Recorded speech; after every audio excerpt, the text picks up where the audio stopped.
매일 아침 하나님과 함께 누리는 하늘의 양식, 오늘 만나.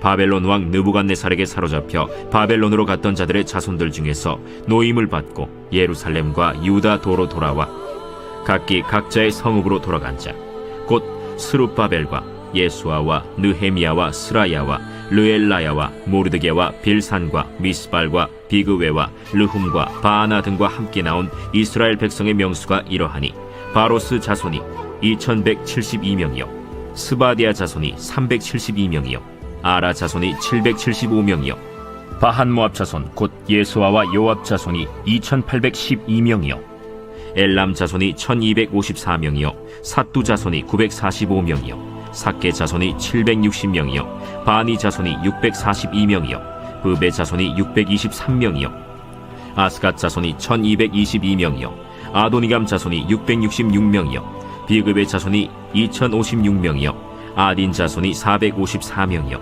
아델 자손 곧 히스기야 자손이 98명이요 베세 자손이 323명이요 요라 자손이 112명이요 하숨 자손이 223명이요 깃발 자손이 95명이요 베들레헴 사람이 123명이요 느도바 사람이 56명이요 아나도 사람이 128명이요 아스마웨 자손이 42명이요 기랴다림과 그비라와 브에롯 자손이 743명이요 라마와 게바 자손이 621명이요 믹마스 사람이 122명이요 베델과 아이 사람이 223명이요 느보 자손이 52명이요 막비스 자손이 156명이요 다른 엘람 자손이 1254명이요 하림 자손이 320명이요 로드와 하딧과 오노 자손이 725명이요 여리고 자손이 345명이요 스나 자손이 3630명이었더라. 제사장들은 예수아의 집 여다야 자손이 973명이요 임멜 자손이 1052명이요 바스훌 자손이 1247명이요 하림 자손이 1017명이었더라. 레위 사람은 호다위아 자손 곧 예수아와 간미엘 자손이 74명이요 노래하는 자들은 아삽 자손이 128명이요 문지기의 자손들은 살룸과 아델과 달문과 악국과 하디다와 소베 자손이 모두 139명이었더라.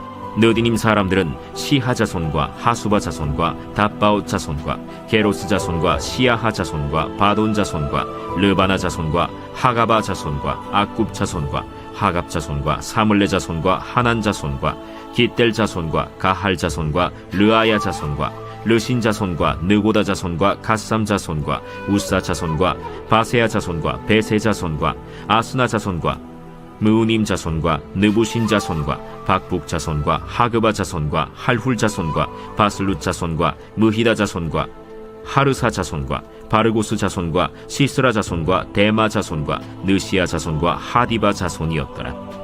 솔로몬의 신하의 자손은 소대 자손과 하소베렛 자손과 브루다 자손과 야알라 자손과 다르곤 자손과 깃델 자손과 스바디아 자손과 하딜 자손과 보게렛 하스바인 자손과 아미 자손이니 모든 느디님 사람과 솔로몬의 신하의 자손이 392명이었더라. 델멜라와 델하르사와 그룹과 아단과 임멜에서 올라온 자가 있으나 그들의 조상이 가문과 선조가 이스라엘에 속하였는지 밝힐 수 없었더라.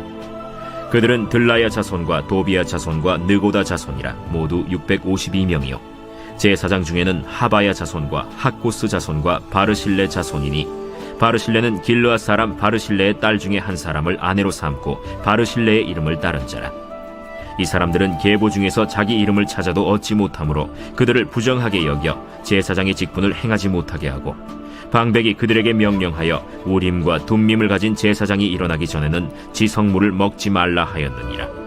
온 회중의 합계가 42,360명이요 그 외에 남종과 여종이 7,337명이요 노래하는 남녀가 200명이요 말이 736이요 노새가 245요 낙타가 435요 나귀가 6,720이었더라. 어떤 족장들이 예루살렘에 있는 여호와의 성전터에 이르러 하나님의 전을 그곳에 다시 건축하려고 예물을 기쁘게 드리되 힘자라는 대로 공사하는 금고에 드리니 금이 6만 1,000다리기요 은이 5,000만에요 제사장의 옷이 100벌이었더라. 이에 제사장들과 레위 사람들과 백성 몇과 노래하는 자들과 문지기들과 느디님 사람들이 각자의 성읍에 살았고 이스라엘 무리도 각자의 성읍에 살았더라.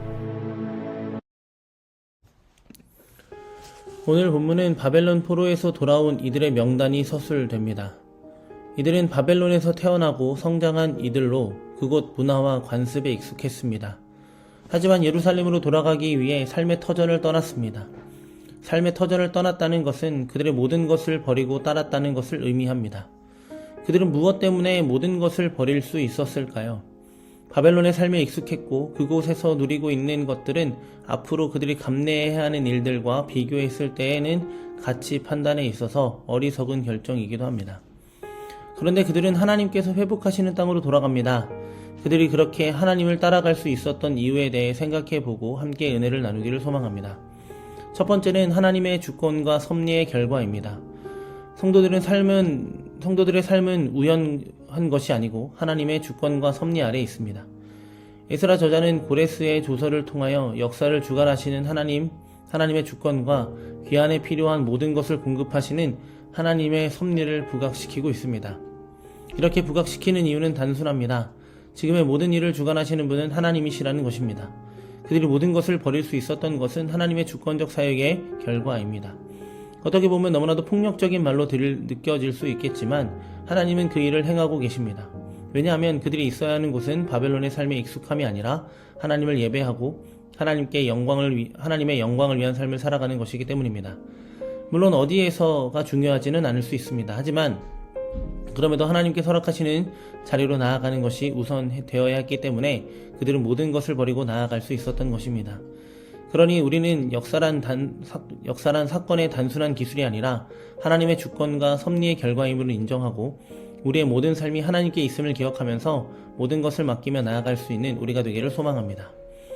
두 번째는 그들의 정체성 때문입니다. 그들이 귀환하는 이유 중에 가장 중요한 일은 성전을 재건하는 일입니다. 성전은 그들의 정체성을 드러내는 장소입니다. 하나님은 그들의 하나님이 되고 그들은 하나님의 것이 되는 자리가 되는 곳이 바로 성전이었습니다. 하나님은 그들의 드리는 제사를 통해 영광을 받으셨고 그들은 하나님 앞에 드리는 제사를 통해 영광이 되고 거룩한 삶을 살아가게 수 있었습니다. 하나님은 그것을 회복하기 위해서 그들의 발걸음을 황폐해졌지만 아무것도 남지 않았지만 하나님의 약속이 있는 그 땅으로 그들을 보내십니다. 그들이 그곳에서 회복해야 하는 것은 하나님을 예배하는 삶입니다. 안정된 삶을 살아가는 것보다 하나님 안에서 살아가는 기쁨이 그들에게 있기 때문에 그들은 모든 것을 버리고 하나님께로 돌아가기를 택했습니다. 하나님 안에 있어야 그들이 온전한 삶을 살아갈 수 있다는 것을 알았기 때문입니다. 하나님 안에 있어야 참된 기쁨을 누릴 수 있다는 것을 믿었기 때문에 하나님께로 돌아가고 있는 것입니다. 우리도 하나님 안에서의 삶을 통해 우리가 누구인지를 회복하고 바른 정체성을 가지고 하나님의 영광이라는 목적을 이루며 하나님의 형상으로 살아가는 기쁨을 누리며 살아가는 우리가 되기를 소망합니다. 세 번째는 가치의 전환 때문입니다. 사람들은 더 가치 있는 일을 찾기 위해 노력합니다. 더 가치 있는 일을 하는 것이 좋은 삶이라고 생각하기 때문입니다. 그런데 우리는 세상의 가치의 판단에서 전환되는 것입니다. 하나님 안에서 하나님을 위한 일을 행하는 것이 우리에게 있어서 가장 가치 있는 삶이기 때문입니다. 포로 귀환을 통해 귀환한 자들은 42,360명입니다. 이들은 귀환으로 끝내는 것이 아니라 성전을 재건하는 일을 해야 했습니다. 헌신해야 했습니다. 어떻게 보면 바벨론의 삶이 그들에게는 더 나은 가치가 있어 보이는 삶인 것처럼 보이기도 합니다. 하지만 그들은 하나님 앞에서 헌신을 기쁨으로 드립니다. 이유는 바울이 모든 것을 버리고 예수님을 얻었다고 하는 것처럼 그들은 모든 것을 버리고 하나님을 따랐을 때 하나님의 놀라운 역사의 주인공들이 되었기 때문입니다. 성도로서 더 좋은 가치를 행하는 것은 더 좋은 것을 행하는 것이 아니라 하나님의 기쁨을 위해 삶을 살아가는 것임을 잊지 않는 우리가 되었으면 좋겠습니다. 우리의 기쁨을 위해 살아가는 것이 아니라 하나님의 기쁨을 위해 살아가는 우리가 되기를 소망합니다. 예수님의 제자들도 예수님을 만나고 자신들의 모든 것을 버리고 예수님을 따랐습니다. 더 나은 가치를 보았기 때문이 아니라 예수님을 보았기 때문입니다. 우리도 모든 것을 버리고 예수님을 따를 수 있었던 이유는 더 나은 존재가 되기 위해서가 아니라 우리가 온전한 삶을 살아갈 수 있다는 믿음이 우리에게 주어졌기 때문입니다. 불완전한 우리는 오늘도 우리의 가치를 따라 판단하며 살아가겠지만 완전한 하나님을 만나는 순간 우리의 삶은 변화될 것입니다. 그렇기에 오늘도 우리가 우리의 기쁨을 위해 살아왔던 우리의 모든 것을 내려놓고 하나님의 기쁨을 위해 살아가는 우리가 되어 하나님만을 섬기고 하나님의 섭리와 주권에 순종할 수 있는 우리가 되기를 소망합니다.